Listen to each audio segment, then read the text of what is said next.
নমস্কার শ্রোতা ও বন্ধুরা, আমার চ্যানেলে সকলকে জানাই সুস্বাগতম।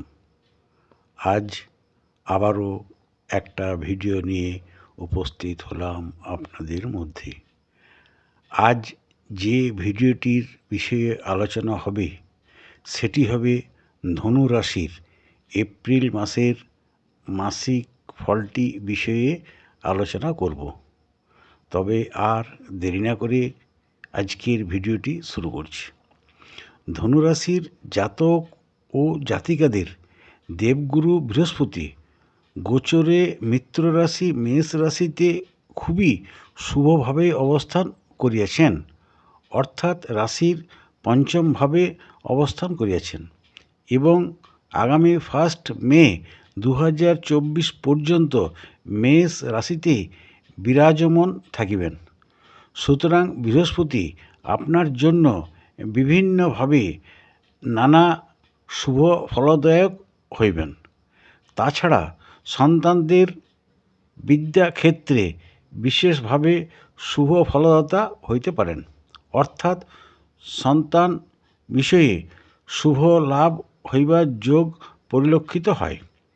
মঙ্গল গ্রহটি 22 এপ্রিল পর্যন্ত নানাবিধ উপায়ে অর্থের যোগান দেবেন, অর্থাৎ অর্থ লাভের উপায় বের হতে পারে। শনিদেব আপনার রাশির তৃতীয়ভাবে কুম্ভ রাশিতে স্বক্ষেত্রগত অবস্থান করিয়াছেন এবং আগামী 29 মার্চ 2025 পর্যন্ত গোচরে শুভভাবে অবস্থান করিবেন। তাছাড়া 18 মার্চ শনি মহারাজ উদিত হইবেন। সেক্ষেত্রে এই শনির উদীয়মান অবস্থাটিকে খুবই গুরুত্বপূর্ণ মানা হইয়া থাকে। শনিদেব এই সময় বিগত দিনে যাহাদের শত্রুতার সম্মুখীন হতে হয়েছিল তাহার শত্রু থেকে স্বস্তি পাইবেন। তাছাড়া ব্যবসায়ীদের পক্ষে বিশেষভাবে শুভ ফলদাতা হইবেন। কর্মফলদাতা শনি মহারাজ ব্যবসায় প্রভূত উন্নতির সহায়তা করিতে পারেন।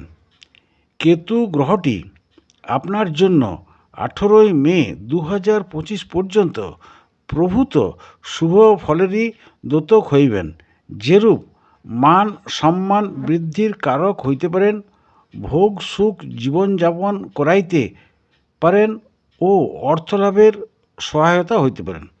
বুধ গ্রহটি অর্থলাভের সহায়তা হইবেন। শুক্র গ্রহটি অর্থলাভের সহায়তা হইবেন।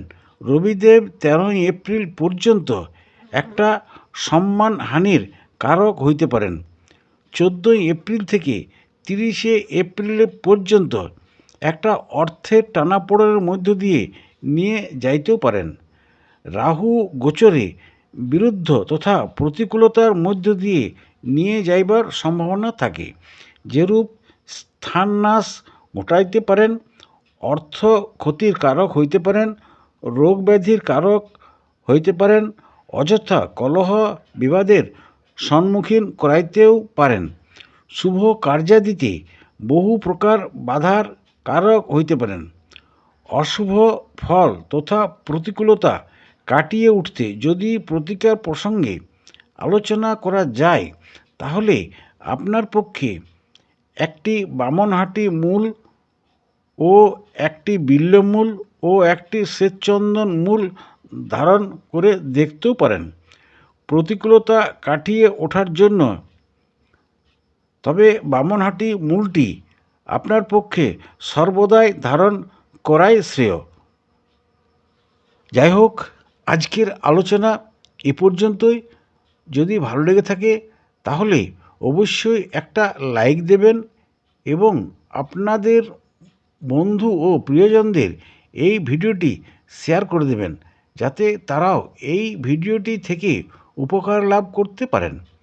ও যারা আমার চ্যানেলে নূতন রয়েছেন তারা যদি উপকৃত হয়ে থাকেন এই ভিডিওটি থেকে, তাহলে অবশ্যই একটা সাবস্ক্রাইব করে দেবেন, এবং পাশে থাকা বেল আইকনটি ক্লিক করে রাখবেন, যাতে নতুন নতুন ভিডিও এলে সবার প্রথমে আপনি সেগুলি দেখতে পারেন।